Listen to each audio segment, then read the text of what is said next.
आज की जो क्लास है ये लखनऊ चिकित्सा समाज कार्य की है और मैं आप लोगों से कुछ महत्वपूर्ण प्रश्नों पर परिचर्चा कर रहा हूँ समाज कार्य में।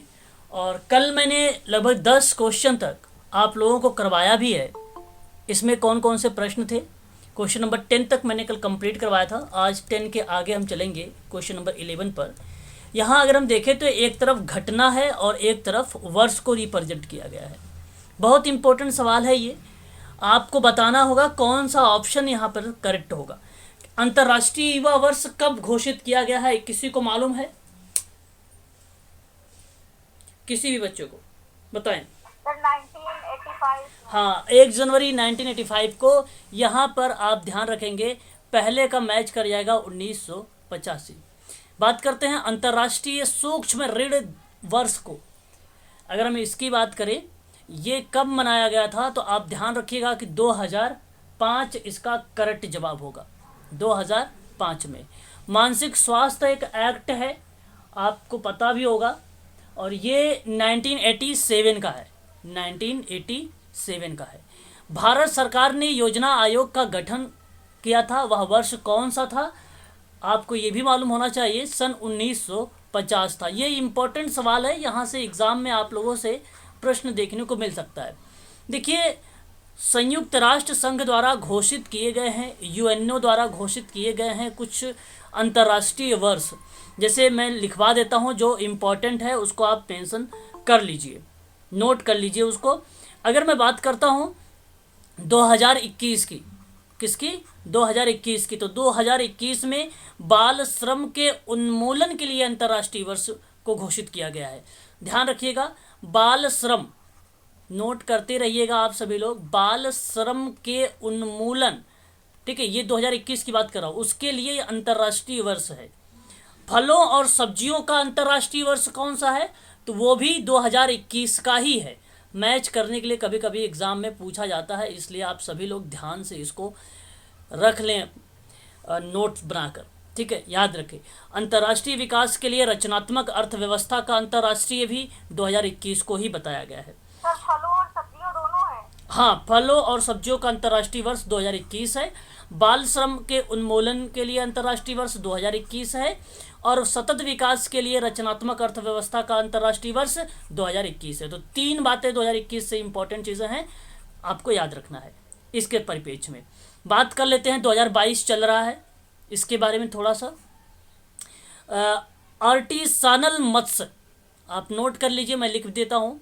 आर्टिसनल मत्स्य और एक्वाकल्चर का अंतर्राष्ट्रीय वर्ष 2022 बताया गया है। ये चल रहा है, इसलिए इम्पोर्टेंट चीज़ें हैं, इसको भी ध्यान रखिएगा आप सभी लोग, ठीक है। अंतर्राष्ट्रीय वर्ष से हर बार एक प्रश्न पूछा ही जाता है, इसलिए इसे भी ध्यान रखिएगा 2022 का। तो 2021 2022 दोनों क्लियर हो गया होगा आप लोगों का। 2020 की बात कर लेते हैं। तो 2020 में नर्स और दाई का अंतर्राष्ट्रीय वर्ष मनाया जाता है। नर्स व दाई का अंतर्राष्ट्रीय वर्ष 2020 माना गया है। पादप स्वास्थ्य का अंतर्राष्ट्रीय वर्ष लेकिन इतना इंपॉर्टेंट नहीं है, लेकिन ये नर्स वाला इंपॉर्टेंट है, इसको ध्यान रखिए। 2019 की बात कर लेते हैं। तो 2019 में स्वदेशी भाषाओं का अंतर्राष्ट्रीय वर्ष। तो स्वदेशी भाषाओं का अंतर्राष्ट्रीय वर्ष कब मनाया जाता है? 2019 को। ध्यान रखेंगे, ये भी इम्पोर्टेंट है।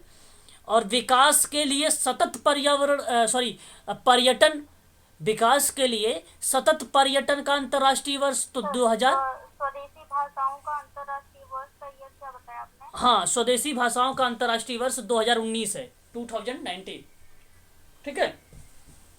और विकास के लिए सतत पर्यटन का अंतर्राष्ट्रीय वर्ष कब मनाया जाता है? तो 2017, आप ध्यान रखेंगे, ये 2017 है यहाँ पे, ठीक है। दलहन का अंतर्राष्ट्रीय वर्ष 2016 है।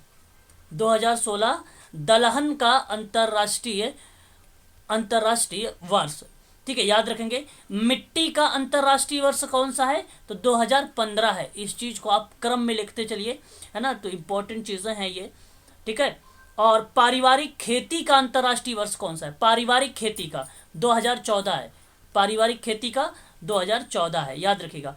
अंतर्राष्ट्रीय जल सहयोग वर्ष कौन सा है? तो 2013 है, ये ध्यान रखेंगे आप लोग, है ना।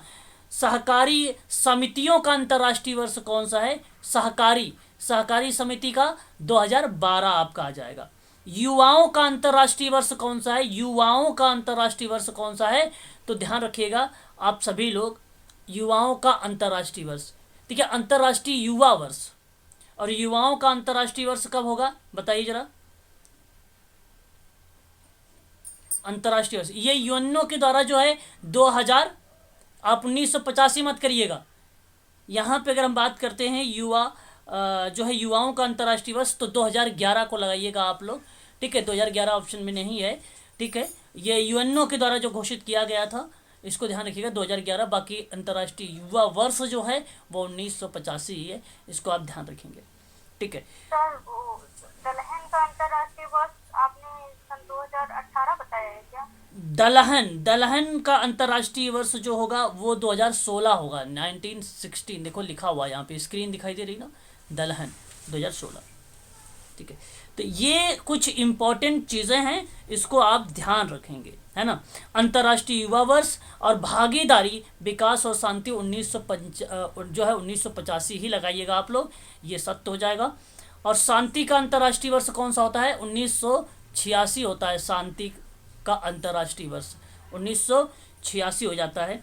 विकलांग व्यक्तियों के लिए अंतर्राष्ट्रीय वर्ष, ये कई बार पूछा भी गया है, 1981 हो जाता है, इसको ध्यान रखिएगा। विकलांग व्यक्तियों के लिए अंतर्राष्ट्रीय वर्ष 1981 हो जाएगा।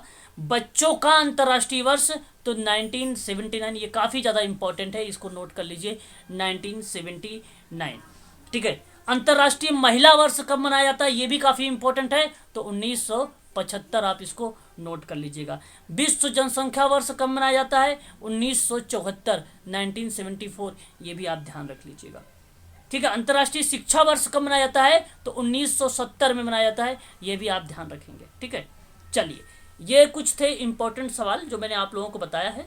अंतर्राष्ट्रीय साक्षरता वर्ष की पूछे तो 1990 लगाइएगा, 1990 अंतर्राष्ट्रीय साक्षरता, ठीक है। चलिए आगे बढ़ते हैं। इसका ऑप्शन कौन सा सही हो जाएगा? ऑप्शन नंबर बी करेक्ट हो जाएगा, है ना। तो जो इंपॉर्टेंट था मैंने आप लोगों को बता दिया है, इसको ध्यान रखेंगे। क्वेश्चन नंबर 12 की बात कर लेते हैं, ठीक है। घरेलू हिंसा से सुरक्षा बिल किस वर्ष में पेश किया गया था? बताइए जरा। 4 ऑप्शन, पहला है 1996, दूसरा है 2001, 2002 और 2004। बताइए जरा ये कब आपका करेक्ट माना जाएगा? घरेलू हिंसा के सुरक्षा बिल वर्ष कब पेश किया जाएगा था? जी बी हो जाएगा। बी, यहाँ पे बी 2001 नहीं, डी सर। हाँ डी करेक्ट माना जाएगा। ये ध्यान रखिएगा कि घरेलू हिंसा से सुरक्षा बिल किस वर्ष पेश किया गया था, तो आपको बता दूं मैं आपको 2004 में, और पारित हुआ था 2005 में, 26 अक्टूबर 2006 में ये लागू हुआ था। 3 डेट, तीनों क्लियर हो गए होंगे आप लोगों को, ध्यान रखेंगे आप सभी लोग, ठीक है ना। ये आपको मालूम होना चाहिए कि महिला अधिनियम के खिलाफ हिंसा, ये कहीं ना कहीं महिलाओं के खिलाफ हिंसा अधिनियम था 1994 का, ठीक है, जिसमें महिलाओं के खिलाफ हिंसा पर कार्यालय वगैरह की स्थापना भी की गई थी, है ना। उसी के परिप्रेक्ष्य में ये एक्ट को जो है लाया गया था, इस चीज़ को आप ध्यान रखेंगे। और ये एक्ट घरेलू हिंसा के महिला संरक्षण अधिनियम के रूप में ये जाना भी गया है, इसे भी आप लोग जो है ध्यान में रखिएगा। भारत की संसद द्वारा पारित एक अधिनियम है जिसका उद्देश्य है कि घरेलू हिंसा से महिलाओं को बचाना है और पीड़ित महिलाओं को कानूनी सहायता उपलब्ध कराना है। 26 अक्टूबर 2006 को ये लागू हुआ है। और आपको अच्छे तरीके से मालूम भी होगा कि घरेलू हिंसा क्या है? घरेलू हिंसा का मतलब है शारीरिक दुर्व्यवहार, अर्थात शारीरिक पीड़ा, अपहानि या जीवन या अंग या स्वास्थ्य को खतरा, या लैंगिक दुर्व्यवहार अर्थात महिला की गरिमा का उल्लंघन, अपमान, तिरस्कार करना, अतिक्रमण करना, मौखिक और भावनात्मक दुर्व्यवहार, गाली देना, आर्थिक दुर्व्यवहार अर्थात आर्थिक या वित्तीय संसाधन जिसकी वह हकदार है परंतु वह वंचित है। मानसिक रूप से परेशान करना, ये सभी के सभी घरेलू हिंसा का पार्ट बन जाएगा। ध्यान रखिएगा, ये काफ़ी इंपॉर्टेंट सवाल है, ये एग्जाम में प्रश्न पूछा भी जाता है। ऑप्शन नंबर डी आपका करेक्ट हो जाएगा। आगे बढ़ते हैं। क्लियर हो रहा है ना आप लोगों को? बताते रहिएगा, बोलिए। क्वेश्चन नंबर 13, हाँ क्वेश्चन नंबर हम बात करेंगे 13 पर, ध्यान दीजिएगा। ये भी सवाल जो है इंपॉर्टेंट है, 13 भी। और हम बात करेंगे 13 प्रश्न पर। प्रश्न कहता है, अनुसूचित क्षेत्र एवं अनुसूचित जनजाति आयोग का गठन वर्ष था। जरा बताइए। 4 ऑप्शन आपके सामने है, 1961, 1959, 1950, 1952। इसका सही जवाब क्वेश्चन नंबर 13 का क्या मानेंगे आप लोग? बताइए बताइए। देखिए, अनुसूचित जाति, अनुसूचित जनजाति के लिए पहला आयोग अगस्त 1978 में श्री भोला पासवान के अध्यक्ष में लाया गया था। अब 1978 इसमें नहीं है। अब प्रश्न यहाँ पे अनुसूचित क्षेत्र और अनुसूचित जनजाति आयोग का गठन की बात किया है। मैंने अनुसूचित जाति और अनुसूचित जनजाति का पहला आयोग बताया है। बात को समझिएगा अच्छे से। 1960 में अनुसूचित क्षेत्र, 1960 में, नोट करिए पॉइंट, ध्यान से सुनिए, अनुसूचित क्षेत्र 1960 में और अनुसूचित जनजाति का क्षेत्र की नियुक्ति अनुच्छेद 369 में किया गया है। सॉरी 339 में, 339 में, ध्यान रखिएगा, अनुच्छेद 339 में ये बात कही गई है। इसलिए आप यहाँ पर जो जवाब लगाएंगे, 1960 की बात हुई थी, लेकिन ये प्रक्रिया जब वर्ष के रूप में गठन हुआ तो वह वर्ष था 1961। तो यहाँ पर ऑप्शन नंबर पहला करेक्ट हो जाएगा, पहला करेक्ट हो जाएगा। क्लियर हो गया? जी सर। हाँ, इस चीज को आप ध्यान रखिएगा, ठीक है। चलिए आगे बढ़ते हैं। प्रश्न हम करेंगे क्वेश्चन नंबर 14 के बारे में। प्रश्न 14 है, वयोचित व्यवहार की सामाजिक प्रत्याशा को कहते हैं। वयोचित व्यवहार को सामाजिक प्रत्याशा कहते हैं। तो यहां पर बताना है आपका विकासात्मक कृतक। कृतक का मतलब कोई जानता है? टास्क होता है। टास्क का मतलब जानते हैं कोई लोग? कार्य होता है, ध्यान रखेंगे। विकासात्मक सूचक, इसको बोलते हैं इंडिकेट। क्या बोलते हैं? इंडिकेट, इसको बोलते हैं सूचक को। प्रैक्टिस, अभ्यास तो मालूम है, मूल्य। तो बताइए जरा मुझे, वयोचित व्यवहार को सामाजिक प्रत्याशा को कहते हैं। इसका अगर मैं आपको एक बार इंग्लिश भी दिखा देता हूं, एक बार इंग्लिश भी देख लीजिए ताकि आपको क्लियर रहे, है ना। क्वेश्चन नंबर 14 का बताइए, अप्रोप्रिएट बिहेवियर और कॉल्ड। बताइए, इस चीज को ध्यान दीजिए, बताइए किस चीज पे यहां पे रिप्रेजेंट होगा ये अप्रोप्रिएट बिहेवियर। और ये बात कर रहा है आप लोगों से, ध्यान दीजिएगा सभी लोग। यहां प्रश्न है जीवन प्रत्याशा को, तो सही जवाब क्या होना चाहिए? अब आपका कोई जवाब नहीं आ रहा है, बताइए।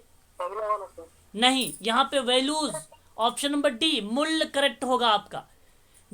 सामाजिक प्रत्याशा को क्या बोला जाता है? यहाँ पर कहेंगे उसकी वैल्यू को, मूल्य को। तो मूल्य इज द इंपॉर्टेंट होगा। विकास कार्य नहीं होगा, ना ही विकासात्मक सूचक होगा, ना ही अभ्यास होगा। ऑप्शन नंबर आपका यहाँ पर अगर हम बात करें तो डी करेक्ट माना जाएगा, ठीक है। आगे बढ़िए। क्वेश्चन नंबर 15, संस्थागत पुनर्वितरण मॉडल का संबंध बताइए, किससे है? बताइए। क्वेश्चन नंबर 15, सही जवाब क्या होना चाहिए? संस्थागत पुनर्वितरण मॉडल का संबंध किससे होगा? सर्वसत्तात्मक राज्य से होगा? नहीं, गलत। मैं आपको बता देता हूं, आप ध्यान समझिए। सामाजिक नीति का मॉडल है एक प्रकार से ये। यहां पर नोट कर लीजिएगा आप सभी लोग, सामाजिक नीति के मॉडल को 3 होते हैं। एक होता है अवशिष्ट कल्याण मॉडल,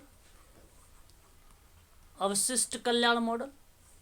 दूसरा अगर हम बात करते हैं तो औद्योगिक उपलब्धि मॉडल हो जाएगा आपका, इसको भी ध्यान रखेंगे आप, ठीक है। तीसरा अगर हम बात करते हैं तो संस्थागत पुनर्वितरण हो जाएगा। अब यहाँ पे तीसरे से संबंधित ये प्रश्न पूछा है, यहाँ पे देख रहे हैं आप, तीसरे वाले से। दूसरा, पहला और दूसरे से नहीं प्रश्न पूछे गए हैं। अब आपको बताना है, देखिए ये जो तीसरा है आपका संस्थागत वाला, ये सामान्य भाग के रूप में आवश्यकताओं को स्वीकार करता है। तो ये बेसिकली बात करता है कल्याण राज्य का, सर्वसत्तात्मक राज्य की बात नहीं करेगा, ना ही पूंजीवाद राज्य की बात करेगा। पूंजीवाद राज्य जो होगा बेसिकली औद्योगिक उपलब्धि को रिप्रेजेंट करेगी, और सर्वसत्ता राज हो या साम्यवादी राज्य हो, ये अपशिष्ट कल्याण मॉडल को उपलब्ध करेगी। यहां पर करेक्ट जवाब होगा कल्याण राज, ऑप्शन नंबर आपका बी वाला सही माना जाएगा। यहां पर इस चीज को ध्यान रखिएगा।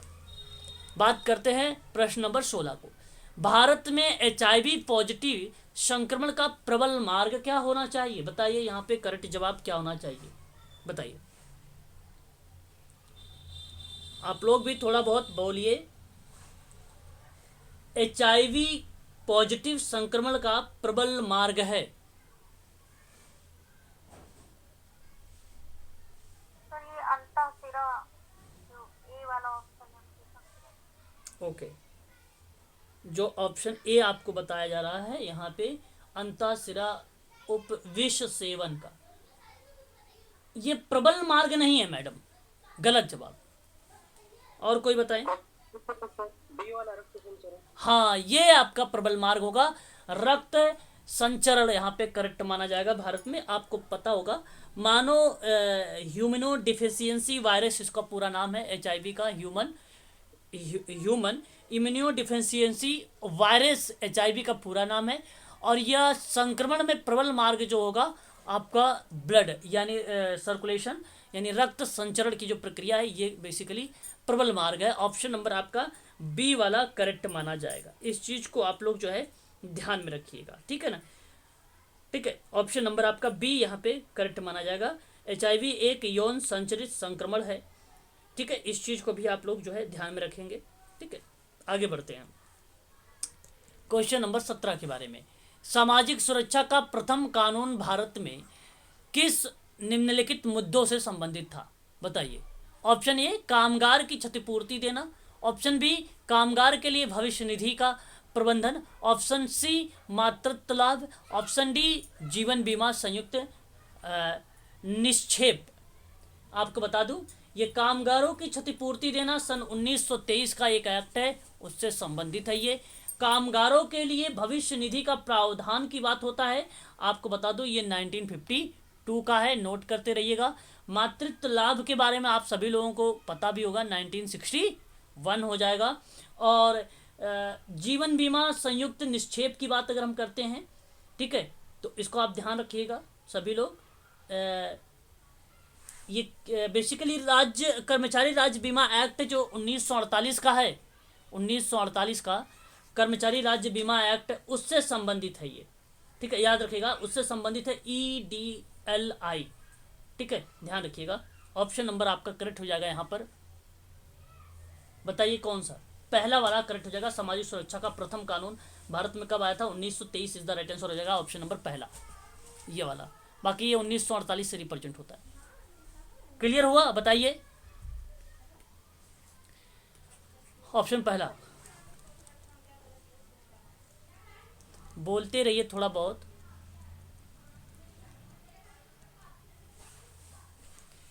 बात करते हैं क्वेश्चन नंबर नेक्स्ट पर। प्रश्न हमारे सामने, एक तरफ सूची 1 है, एक तरफ सूची 2 है। जरा मुझे बताइए क्वेश्चन नंबर 13 आपसे क्या कहता है? महिला दिवस, महिला दिवस 8 मार्च इज द राइट आंसर हो जाएगा। यह आपको ध्यान रखना है, 8 मार्च को महिला दिवस मनाया जाता है।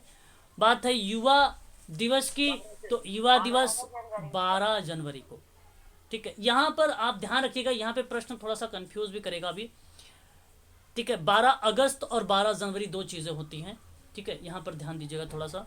और 12 जनवरी तो है, 12 अगस्त तो है नहीं, 12 जनवरी है, इसलिए युवा दिवस यहाँ पे क्लियर हो जाएगा। जहाँ पे दो डेट आ जाती है तो वहाँ पर राष्ट्रीय और अंतर्राष्ट्रीय युवा दिवस के रूप में देखने को मिल जाता है। हाँ, बात करते हैं उसके बाद शिक्षक दिवस की। आपको अच्छे तरीके से मालूम होगा, शिक्षक दिवस 5 सितंबर को मनाया जाता है, और एड्स दिवस की अगर हम बात करते हैं तो एड्स दिवस जो है 1 दिसंबर को मनाया जाता है। इस चीज़ को आप ध्यान रखिएगा।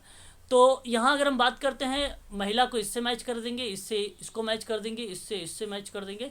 बचा 10 अक्टूबर। 10 अक्टूबर को कौन सा दिवस मनाया जाता है? तो विश्व मानसिक स्वास्थ्य दिवस। आप ध्यान रखेंगे इसे, ठीक है। ये 10 अक्टूबर को हो जाएगा। अब जरा मुझे बताइए ऑप्शन यहाँ पे कौन सा करेक्ट हो जाएगा? सी करेक्ट हो जाएगा। यहाँ पर पहले का दूसरा इसमें मैच हो रहा है। ऑप्शन नंबर सी आपका करेक्ट हो जाएगा। अवधारणा और संवृत्ति फेनामेनन एक नहीं है, इसे स्वीकार ना कर पाने का कहा जाता है। बताइए जरा, पहला पॉइंट आपके सामने है, परिस्थितिकीय भ्रमकता, परिसीमन या मूर्त भ्रमकता। ठीक है, याद रखेंगे आप लोग। और ऑप्शन डी आपका अधिष्ठापन। अधिष्ठापन। अब आप पहले समझिए, ये बड़ी टफ हिंदी है, समझने की कोशिश करिए। परिस्थिति अगर हम बात करें, देखिए एक तो फेनामेनन है, इस शब्द को समझिए। संवृत्ति इसका मतलब होता है घटना, इसका मतलब होता है घटना। ध्यान को समझिए ध्यान से।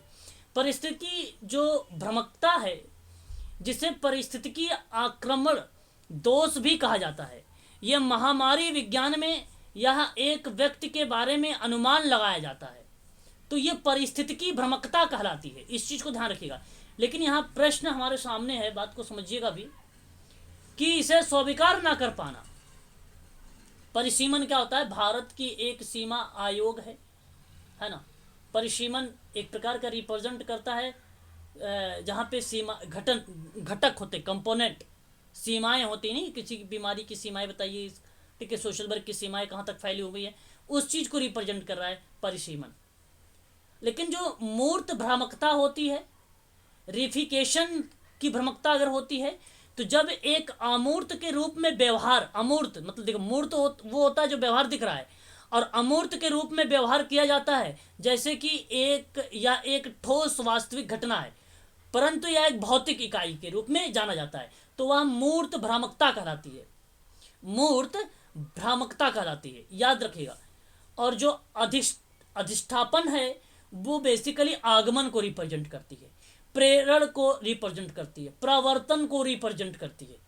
ठीक है, इस चीज को ध्यान रखिएगा। यहां पे जो करेक्ट जवाब होगा कि अवधारणा संवृत्ति एक घटना नहीं है, मतलब एक संवृत्ति मतलब घटना होता है, घटना नहीं है।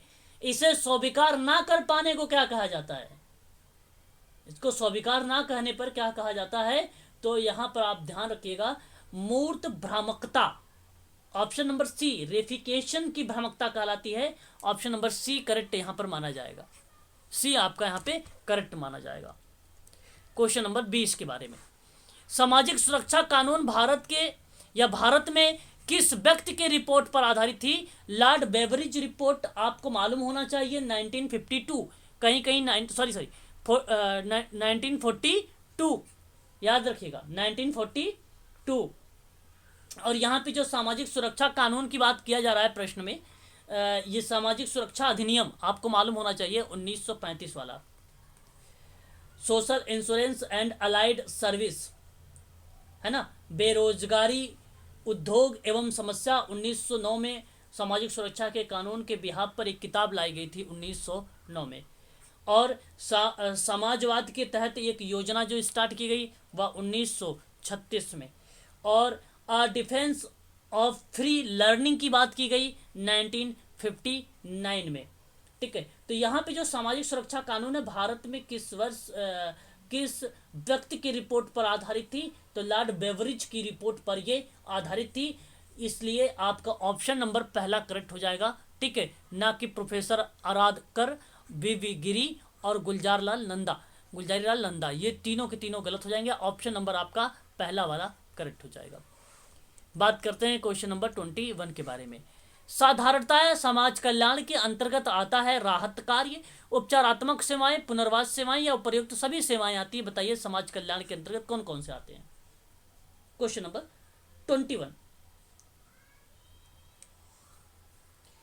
भाई, हाँ, सामाजिक कल्याण प्रणाली के अंतर्गत जब हम देखते हैं तो स्वास्थ्य देखभाल की भी बात करेंगे, इसमें है कि नहीं, स्वास्थ्य देखभाल की बात करेंगे।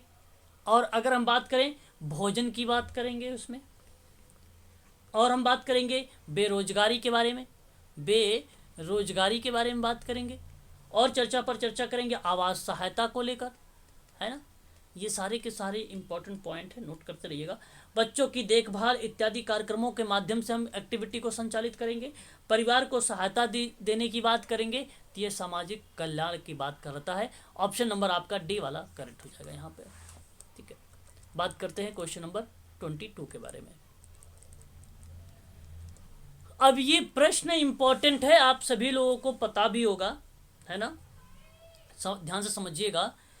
समाजमिति का प्रयोग, ठीक है, निम्नलिखित में से किसके लिए किया जाता है, आप जरा मुझे बताएं। समाजमिति का प्रयोग डी वाला उपर्युक्त सभी समूह संरचना, समूह सदस्यों के नेतृत्व जानने के लिए, नेतृत्व को जानने के लिए, ये सही जवाब आपने दिया है समाजमिति। पहले एक चीज तो आप ये जान लीजिए कि समाजमिति होती क्या है ना। आपको मैं बता दूं सिंपल शब्दों में, समाजमिति कुछ समूह और सामाजिक संरचना में मात्रात्मक माप विधियों का उपयोग के योगदान में जाना जाता है, और समूह स्तर पर और उसके प्रत्येक सदस्यों में क्षमताओं को, बातचीत और मानसिक कल्याण को समझने में हमारी सहायता करता है समाजमिति। और समाजमिति के जो जनक कहे गए, जो जाने गए, जो बेसिकली इन्होंने जो दिया है, उनका नाम है J.L. मोरोनो, सन 1951 में, सन 1951 में। इस चीज को आप ध्यान रखिएगा, इनका पूरा नाम है Jacob Levi Moreno, Jacob Levi Moreno. ध्यान रखिएगा 1951 1951 ध्यान रखिएगा आप सभी लोग। अच्छा, इसका उद्देश्य जानते हैं क्या होता है। इस एक व्यक्ति के समूह में सहानुभूति के स्तर का मूल्यांकन करना, कारणों का गहरा करें कि ऐसा क्यों हो रहा है, एक ही समूह के विभिन्न घटकों के बीच में एकजुटता की डिग्री का विश्लेषण करना, यही है समाजमिति का बेसिकली उद्देश्य। समाजमिति का उद्देश्य उन लोगों का पता लगाए जो खुद को समूह से अलग या पृथक मानते हैं। समूह गतिशीलता का विश्लेषण करता है ये समाजमिति। जैकब लेवी मोरोनो के द्वारा विकसित ये समाजमिति विधि आमतौर पर शैक्षिक संदर्भों में इसका उपयोग किया जाता है, आप ध्यान रखेंगे ये, ठीक है। समाजमिति और उनके अनुप्रयोगों का परिचय एक विद्वान ने किताब लिखा था, फार्ले एजी, 2010 में। 2010 में अगर हम बात करते हैं पोसेरलो एजी 2010, ठीक है, 2010, आप ध्यान रखिएगा इसको, ठीक है। ग्रुप रिलेशन में समाजमिति की बात करने वाले अगर कोई व्यक्ति है तो उनका नाम है जेनिंग्स। और 1951 में 1951 में J.L. मोरोनो ने समाजमिति प्रायोगिक विधि और विज्ञान का विज्ञान बोला था। ये किताब भी आई थी सन 1951 में J.L. मोरोनो को।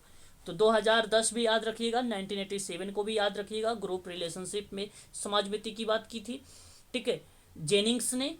और J.L. मोरोनो ने 1951 में बात की है, इसको भी आप ध्यान रखेंगे, ठीक है। चलिए, यहाँ पे सही जवाब क्या होना चाहिए, ऑप्शन नंबर डी आपका करेक्ट हो जाएगा। बात करते हैं क्वेश्चन नंबर 23 के बारे में। सोसाइटी रजिस्ट्रेशन एक्ट कब बना? प्रश्न बहुत अच्छा है, सरल प्रश्न भी है। सोसाइटी रजिस्ट्रेशन एक्ट, डी वाला, डी यहाँ पे सही जवाब आया है, 1860। सोसाइटी रजिस्ट्रेशन एक्ट 1860 में एक केंद्रीय अधिनियम है तथा इस एक्ट के अंतर्गत विभिन्न प्रकार के चैरिटेबल और अव्यावसायिक संस्थाएं पंजीकृत की जाती हैं। आपको मालूम होगा यह एक्ट पूरे भारतवर्ष में समान रूप से लागू किया गया है और इसमें समय समय पर राज्यों द्वारा अपनी आवश्यकताओं अनुसार संशोधन भी किया जाता है। प्रत्येक राज्य की जो नियमावली होती है वो अलग अलग होती है। परंतु समिति रजिस्ट्रीकरण अधिनियम 1860 है, ध्यान रखिएगा। इसी का नाम से जाना जाता है सोसाइटी रजिस्ट्रेशन एक्ट 1860। ये काफी इंपॉर्टेंट सवाल है। ऑप्शन नंबर डी वाला यहाँ पर करेक्ट हो जाएगा, आपका डी यहाँ पे करेक्ट हो जाएगा। क्वेश्चन नंबर 24, नोबेल पुरस्कार विजेता प्रोफेसर अतमर सेन का विशेष योगदान, देखिए बात को समझिएगा, अच्छा प्रश्न है ये। क्वेश्चन नंबर 24 है हमारे सामने। योगदान निम्नलिखित में से किस क्षेत्र में से है, बताइए। डी सर, कल्याण अर्थशास्त्र। कल्याण अर्थशास्त्र। यहाँ पे अर्थ मिति बहुत बच्चों रिप्रेजेंट कर सकते थे, परंतु ये गलत है। सूक्ष्म ऋण ये भी गलत है। पर्यावरणीय अर्थशास्त्र गलत है। अतमर सेन कल्याण अर्थशास्त्र के रूप में जाने गए हैं, आप लोग को भली भांति तरीके से मालूम भी है, और ये इसके क्या है, जनक भी है। क्या है, जनक भी है। मैं आपको बता दूं, इस विद्वान की कुछ फेमस किताबें रही है। द आइडिया ऑफ जस्टिस 2009 की बात कर लेते हैं। डेवलपमेंटल, इन्होंने एक किताब दिया था डेवलपमेंटल ऑफ फ्रीडम को लेकर सन 1999 में, 1999 में। अगर हम बात करते हैं दो आइडिया ऑफ जस्टिस 2009 की बात अगर हम करते हैं, यहाँ पे द आर्गुमेंटिव इंडियन की, ये 2005 की इनकी किताब आई थी। बात करते हैं गरीबी और अकाल की, सन 1981 में ये किताब आई थी अतमर सेन की। ये 4 किताबें इंपॉर्टेंट है अपने आप में, इसको अभी आप लोग जो है ध्यान रखेंगे, ठीक है। सर द आर्गुमेंट रिपीट कर दीजिए। द आर्गुमेंटिव इंडियन 2005 की है, 2005 की है। अतमर सेन काफी फेमस पर्सन है ये। अतमर सेन कल्याण अर्थशास्त्र के जनक कहे जाते हैं। ऑप्शन नंबर डी करेक्ट हो जाएगा। बात कर लेते हैं क्वेश्चन नंबर 25 के बारे में। किसी व्यक्ति के विचारों और भावनाओं पर प्रतिक्रिया प्रत्यक्षण और समझ के आधार पर करने को डैश कहा जाता है, बताइए। सहानुभूति एक होता है, एक समानुभूति होता है। देखिए, सहानुभूति बेसिकली संवेदना, हमदर्दी, दया, किसी व्यक्ति की ऐसी संवेदना प्रतिक्रियाएं जो दूसरे लोगों पर केंद्रित होती है या जिसका रुझान दूसरे की ओर होता है। और वहां पे अगर हम बात करते हैं अनुभूति, हमदर्द, चिंता शामिल होती है, तो उसे हम लोग क्या बोलते हैं, सिंपैथी बोलते हैं, सहानुभूति बोलते हैं। क्या यहाँ पे ऑप्शन ए करेक्ट है? बात करते हैं ऑप्शन नंबर बी की, थोड़ा सा देखने की कोशिश करिएगा, समझने का। बी कहता है कि दूसरों के कष्टों और संवेग, यहाँ पे ये करेक्ट जवाब ऑप्शन नंबर विचार और भावना प्रतिक्रिया, ऑप्शन नंबर बी करेक्ट होगा।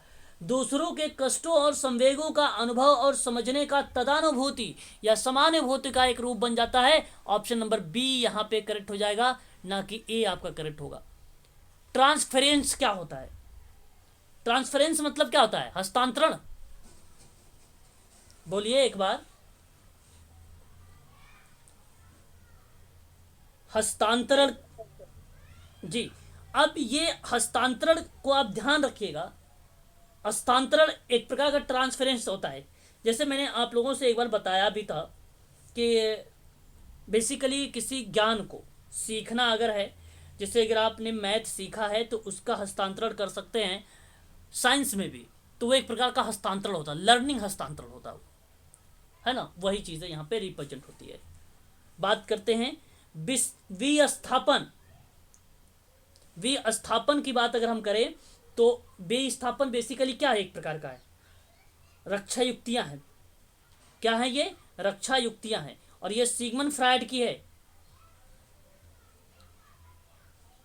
आप लोग भी थोड़ा सा बोले। सिगमंड फ्रायड की रक्षा युक्तियां हैं,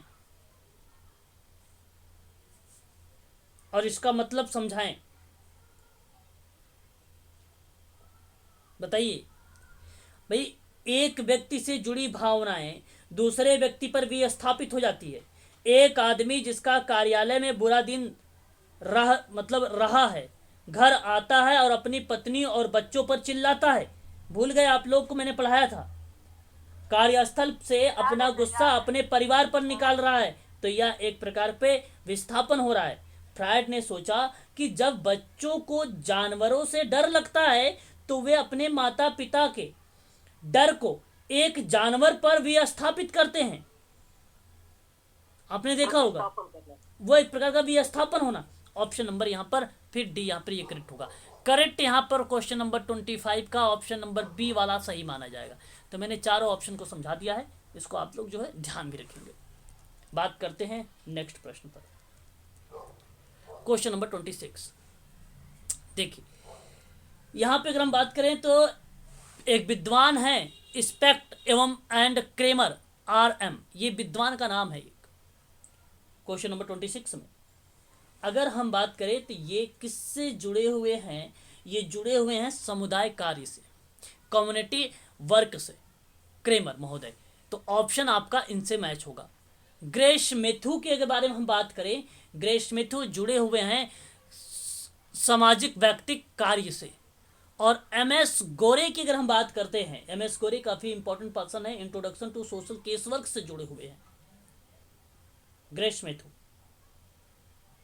इंट्रोडक्शन सोशल केस वर्क से जुड़े हुए हैं ग्रेश मेथू। अगर हम बात करते हैं MS गोरे के बारे में, ठीक है, इनका MS गोरे का पूरा नाम क्या होगा? सदाशिवम इनका MS माधव सदाशिवम गोरे। माधव सदाशिवम गोरे किससे जुड़े हुए हैं? तो सामाजिक विकास से। इनकी एक किताब आई थी, मालूम होना चाहिए आप लोगों को, बहुत ज़्यादा इनका फेमस किताब थी, सम एक्सपेक्ट ऑफ सोशल डेवलपमेंट। ठीक है, ध्यान रखेंगे, इनकी किताब थी। और MS राव के बारे में बात अगर हम करें तो ये बचा एक ही ऑप्शन है जो सामाजिक आंदोलन से मैच करेगा। जरा मैच करिए, आपका यहाँ पे करेक्ट जवाब क्या होना चाहिए? ऑप्शन नंबर बी आपका सही हो जाएगा। पहला का 4 है, ऑप्शन नंबर बी वाला करेक्ट हो जाएगा यहाँ पे। चलिए सर ये क्या था? Some aspect social work. Some aspect of social development है मैम, ये किताब है। ठीक है, ये किताब है। चलिए बात करते हैं यहाँ पर, इंपॉर्टेंट सवाल है व्यक्तित्व का वर्गीकरण।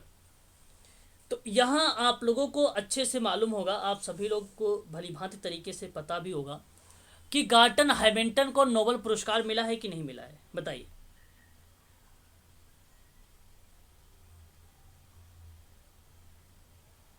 बताइए।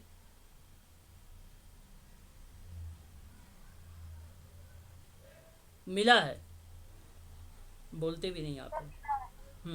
गार्टन हैमिल्टन को मिला है। तो यहाँ पर अगर हम बात करें गार्टन हैमिल्टन को, तो ऑप्शन आपका करेक्ट होगा। एक मिनट, गार्टन हैमिल्टन को नहीं मिला था, इनको नहीं मिला भाई। गार्टन अल्पोर्ट है। अच्छा, सॉरी, ये गार्डन बिलार्ड एल्पोर्ट इनका पूरा नाम है। ये सबसे पहले व्यक्तित्व के बारे में बताया था इन्होंने व्यक्तित्व के 3 स्तर बताए थे।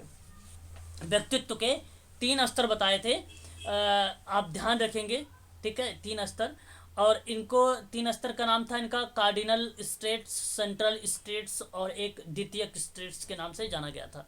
इसके 3 स्तर थे, परंतु यहाँ पे इनको नोबेल पुरस्कार नहीं दिया गया है। नोबेल पुरस्कार इनको नहीं दिया गया है, इवान पैट्रिक पावलोव को दिया गया है। ठीक है, गार्टन हैमिल्टन को अल्पोर्ट को नहीं दिया गया। ये गलत जवाब, ये आपका गलत जवाब है। अल्पोर्ट ने मानव गुणों का वर्गीकरण किया है। वो 3 देखो यहाँ पे कार्डिनल ट्रेट्स की बात करते हैं, सेंट्रल ट्रेट्स की बात करते हैं, द्वितीयक ट्रेट्स की बात करते हैं। ये तीनों चीज़ें यहाँ पे शामिल हैं।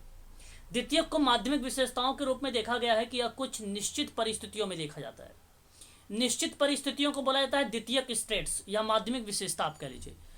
अगर हम कार्डिनल स्टेट्स की बात करते हैं तो ये दुर्लभ लेकिन दृढ़ता के व्यवहार को निर्धारित करता है, ये कार्डिनल स्टेट्स। सेंट्रल ट्रेट्स की बात अगर हम करते हैं तो ये सभी लोगों की डिग्री का निर्धारण एक सामान्य लक्षण के रूप में करता है। तो ये करेक्ट हो जाएगा। ऑप्शन आपका कारण वाला सही है, परंतु आर वाला गलत है, इसलिए डी आपका यहाँ पे करेक्ट हो जाएगा। ऑप्शन नंबर डी सही रहेगा, ए गलत है और आर सही है। यहाँ पर ऑप्शन नंबर डी करेक्ट होगा। ठीक है ना, इस चीज को ध्यान रखिएगा। गार्डन बिलार्ड अल्पोर्ट, ये एक विद्वान है ये, ठीक है, व्यक्तित्व में काफ़ी ज़्यादा ये फेमस पर्सन है, इस चीज़ को आप ध्यान रखेंगे, ठीक है। प्रश्न नंबर 28, इतना सरल प्रश्न आपको बताना है, ठीक है। कह रहा है कि निम्नलिखित में से मोड की परिभाषा चुनिए। बहुलक किसे कहते हैं, बताइए, एक मिनट होल्ड रखना। तो मोड किसे कहते हैं, देखिए, एक श्रेणी के मध्य परिमाप जिसमें सभी परिणामों के अपने आकार के अनुसार व्यवस्थित किए जाते हों, गलत है ये।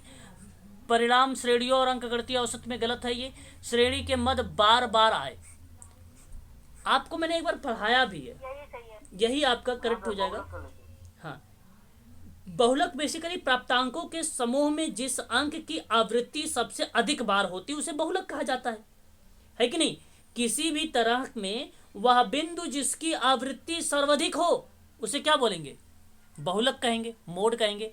ऑप्शन आपका एक करेक्ट हो जाएगा, इसी बहुलक को बोला जाता है, मोड को बहुलक बोला जाता है। ऑप्शन नंबर सी करेक्ट हो जाएगा। जाइगोट युग्मज का अवधि क्या होती, जाइगोट बहुत ही इंपॉर्टेंट सवाल, बताइए।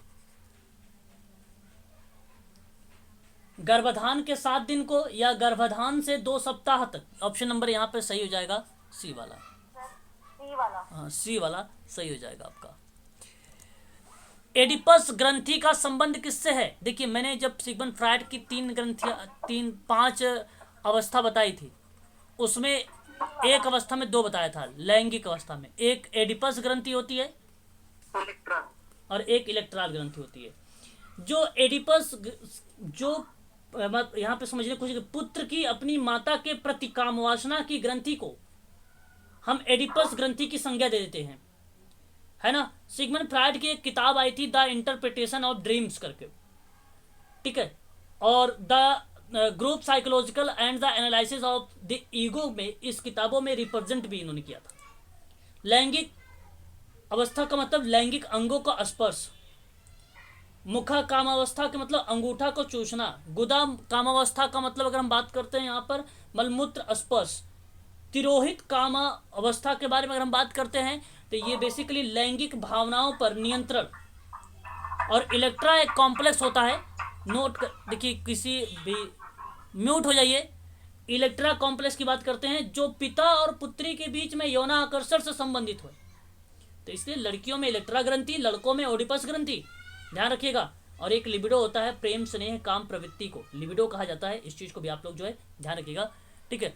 क्वेश्चन नंबर 31 को लास्ट आज कर लेते हैं, और ये प्रतिलोम है क्या, मैंने एक ट्रिक बताया, देखो प्रतिलोम, देखो जब छोटी जाति का व्यक्ति अपने से बड़ी जाति की स्त्री से विवाह करता है उसको प्रतिलोम कहते हैं, यह सत्य है, इसको प्रतिलोम कहते हैं। वह उच्च जाति की व्यक्ति अपने से छोटी जाति की स्त्री से विवाह करता है उसको अनुलोम बोलते हैं। सर ए ही सही है। हाँ, पहला गलत करेक्ट है, मैंने कर दिया है। और देखिए, जब व्यक्ति एक से ज्यादा स्त्रियों से विवाह करता है तो बहुपति विवाह, पॉलीजिनी बोलते हैं। बहुपति विवाह। हाँ, जब एक स्त्री एक से ज्यादा व्यक्तियों से साथ विवाह करती है तो उसे क्या बोलते हैं, बहुपत्नी विवाह, बहुपत्नी विवाह, विवाही परिवार, है ना, विवाही परिवार। तो यहां पे सही जवाब ऑप्शन नंबर ए है, ऑप्शन नंबर ए है। ट्रिक देखिए, अनुलोम, पहले अनुलोम को अगर याद कर लेंगे तो सही रहेगा। आ में को पहले आ आता है, अगर आप हिंदी पढ़ते हैं तो पहले आ से शुरुआत करते हैं, ठीक है। वर्णमाला में आ सबसे पहले आता है स्वर, तो अनुलोम में उच्च जाति का व्यक्ति, तो सबसे पहले आ आएगा, तो सबसे पहले उच्च, तो एजुकेशन पहले के समय में उच्च के लोगों को लोग क्या करते थे, प्राप्त करते थे, जो उच्च कुल के थे। तो उच्च व्यक्ति अपने से छोटी जाति की स्त्री से अगर शादी करता है उसको अनुलोम कहते हैं। बस इसका उल्टा कर देना, इसका उल्टा कर देना कि जब छोटी जाति का व्यक्ति, है ना, बड़ी जाति की स्त्री से विवाह करेगा उसे प्रतिलोम कहेंगे। 2-3 बार इसको देखो अच्छे से मन में, तो बैठ जाएगा माइंड में, ठीक है। तो ये आज के लिए बस इतना ही रखिए आप लोग, ठीक है। बच्चों के प्रश्न को कल भी करेंगे, या तो देखेंगे कि कल आप लोगों का 40 नंबर का रह गया है पार्ट ए से, पार्ट ए भी मुझे जो है करवाना है आप लोगों को, ठीक है ना। तो आज के लिए बस इतना ही।